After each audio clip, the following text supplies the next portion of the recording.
సైనికుడే మనమే ఒక సేవకుడై. ఈ కార్యక్రమం మాటలతో చెప్తున్నది కదండి. ఇంత మంచి కార్యక్రమం మన ఊరికి జరిగిందంటే అది మన ఊరు రైతులకు గాని, మన ఊరిలో ఉన్న పేద ప్రజలకు గాని, ఇవాళ హాస్పిటల్లో 15 రోజులకు ఒకసారి మందులు ఇచ్చే కార్యక్రమం ఒకటైతే, రోజువారీ రక్త పరీక్షలు చేయించుకోవడానికి షుగర్ గాని, బీపీ గాని, ఏదన్నా దీర్ఘకాల వ్యాధులు ఉన్నా వీటన్నిటిని కూడా టెస్టింగ్ చేయించుకోవాలంటే ఫ్రీగా మనం హెల్త్ సెంటర్ లో చేయించుకోవచ్చు. ఈ అవకాశాలు ఎప్పుడు గాని మీరు చూడలేదు. మరి ఇవన్నీ కూడా కొత్త పరిపాలన, ఆ కొత్త పరిపాలన విధానాల్లో భాగమే ఈ 3 దాదాపుగా ₹1 కోటి పెట్టి నిర్మాణం జరిగింది. మరి ఇది ఒకసారి మీరు గుర్తుంచుకోవాల్సిన అవసరం ఉంది. రైతులకి ఎరువులు సబ్సిడీ రావడానికి, అదే విధంగా పురుగు మందులు సబ్సిడీ, విత్తనాలు సబ్సిడీ, అవన్నీ కూడా రేపు ఈ రైతు భరోసా కేంద్రంలో మీకు రైతులకి సేవలు అందించడం జరుగుతుందని మీ అందరికీ సందర్భంగా తెలియజేస్తున్నాం. మరి మీరు ఇప్పుడు పెద్దిరెడ్డి గారు చెప్పారు ఇందాక, అక్కడ నుంచి ఆ రోడ్డు నేను కూడా అనుకునేవాడిని, ఏంటి రోడ్డు అంత పట్టుమని 2 కిలోమీటర్లు లేదు, ఈ రోడ్డు ఇలా ఉంది అని బాధపడ్డారు. ఈ రోజు మీ అందరికి తెలుసు ఆ రోడ్డు ఎలా వేసానో మీరు అందరూ చూస్తున్నారు. రోజు వారీగా ఆ మెయిన్ రోడ్డు మళ్ళా మీ ఊర్లో రోడ్డు ఎలా వేసానో మీరు అందరూ చూస్తున్నారు. అదే కాకుండా అక్కడ చెరువు కాడ గతంలో ఎంతో ఇబ్బంది పడేవాళ్ళు. ఇవాళ ఈ రోజు కూడా మీరు మీ పొలాలకు నీళ్లు పెట్టుకునే దానికి సైడ్ లో మీకు నీళ్లు అందుబాటులో ఉంచిన పరిస్థితి ఈనాడు మీరు అందరూ చూస్తున్నారు. గతంలో ఏనాడు లేదు.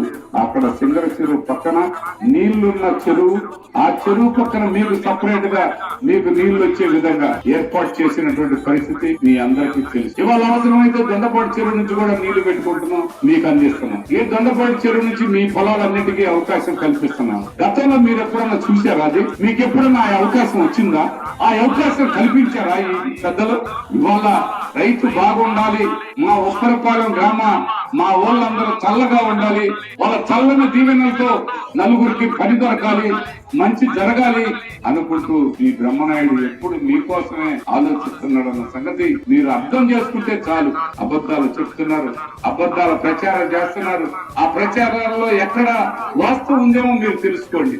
ఎక్కడా వాస్తవం లేదు. దుర్మార్గపరమైన ఆలోచన చేస్తున్నారు. వాళ్ళ శాస్త్రాలు వాళ్ళు ఏమి చేస్తున్నా మనం బానిసల్లాగా వాళ్ళకి ఉంటేనేమో ఏమి లేదు. తిరగబడి ఏమిటి అని అడిగితే మా మీదకి రౌడీజం చేస్తున్నారంట. ఇలాంటి ఆలోచనలు చేస్తున్నటువంటి వాళ్ళందరినీ కూడా మీరు అర్థం చేసుకోవడానికి ప్రయత్నం చేయాలని ఈ సందర్భంగా మీకు తెలియపరుస్తున్నాను. నేను చెప్పుకునేదానికి నాకు ఒక అవకాశం ఉంది. నాకు చెప్పుకునేదానికి నేను చేసిన పనులు ఉన్నాయి. ఇవాళ ఉప్పరపాలెం గ్రామం అంటే వినుకొండలో అంతర్భాగం అవుతున్న పరిస్థితి కనపడతా ఉంది. పూర్తి స్థాయిలో వినుకొండ ఉప్పరపాలెం పంచాయతీలో ఇక ఉండదు. పూర్తి స్థాయిలో వినుకొండ మున్సిపాలిటీ అయిపోద్ది. పెద్ద టౌన్ లో ఇది ఒక భాగం అయితే ఆ భాగమే మీరన్న సంగతి గుర్తు చేసుకోవాల్సిన అవసరం ఉంది. ఇవాళ పూర్తి స్థాయిలో అభివృద్ధి జరిగేదానికి అన్ని విధాల మంచినీళ్ళతో సహా ఆ చెరువు నుంచి మీకు అందిస్తున్నటువంటి పరిస్థితి అందిస్తాం.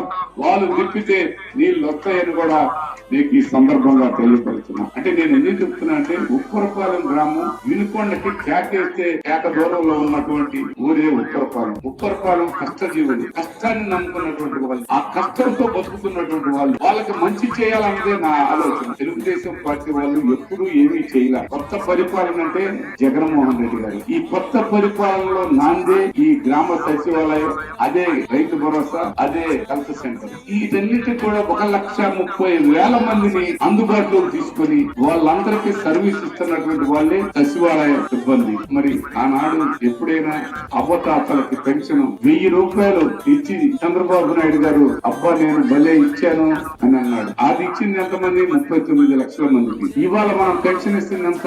₹3,000. ₹3,000 ఎంతమందికి ఇస్తున్నాం? 70 లక్షల మందికి అలా పెన్షన్ మనం అందుబాటులోకి వచ్చాయి. 70 లక్షల మంది. మరి అదే చూస్తే ఏ విధంగా పేదవాళ్ళకి అమ్మఒడి, బీసీలకి అట్టడుగున్నటువంటి వాళ్ళకి చేయూత, ఆసరా అంటే డోకరా గ్రూపులకి ఆసరా ద్వారా 19,130 కోట్లు ఇప్పటికే రిలీజ్ చేసి ఇవ్వడం జరిగింది. ఈ నెలలో మళ్ళీ డ్వాక్రా మహిళలకి 10,000 కోట్లు రావడం జరుగుతా ఉంది. అదే కాకుండా చేయూత ఈ నెలలో 7,800 కోట్లు 18,750 కాడికి ఈ నెలలోనే ఇవ్వడం జరిగింది. మొత్తం 20,000 కోట్లు ఈ ఒక్క నెలలోనే సంక్షేమం ద్వారా అందిస్తున్నాం. అంటే ఇవన్నీ మీకు తెలుసు. విద్యా దీవెన, వసతి దీవెన, రైతు భరోసా, అర్ధ ఎకరం ఉన్న కూడా 13,500.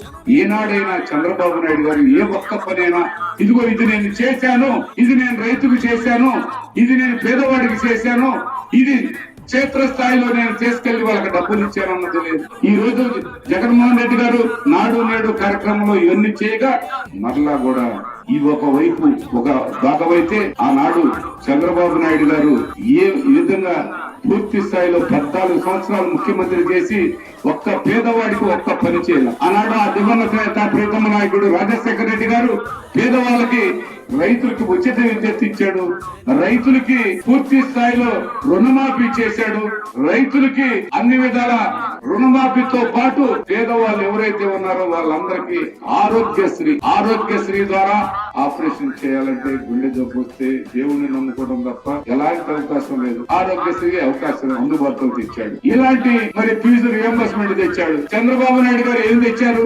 ఏ ఒక్కటి లేదు. అందరూ ఆలోచించాల్సిన అవసరం ఉంది. మీ అందరికి కూడా పూర్తి స్థాయిలో ఈ ఊరికి మంచి అవకాశాలు నేను ఈ సందర్భంగా తెలియపరచుకుంటూ ఇంకొక ప్రమాణం ఆదరణతో నాకు ఈ అవకాశం ఇచ్చారు. ఎప్పుడు ఉప్పరపాలెం గ్రామం మా సొంత గ్రామం, నా సొంత కుటుంబ సభ్యులుగానే భావిస్తాను. నేను మీలో ఒకటిగా ఉంటానని, మీరు ఏ పనైనా చేస్తానని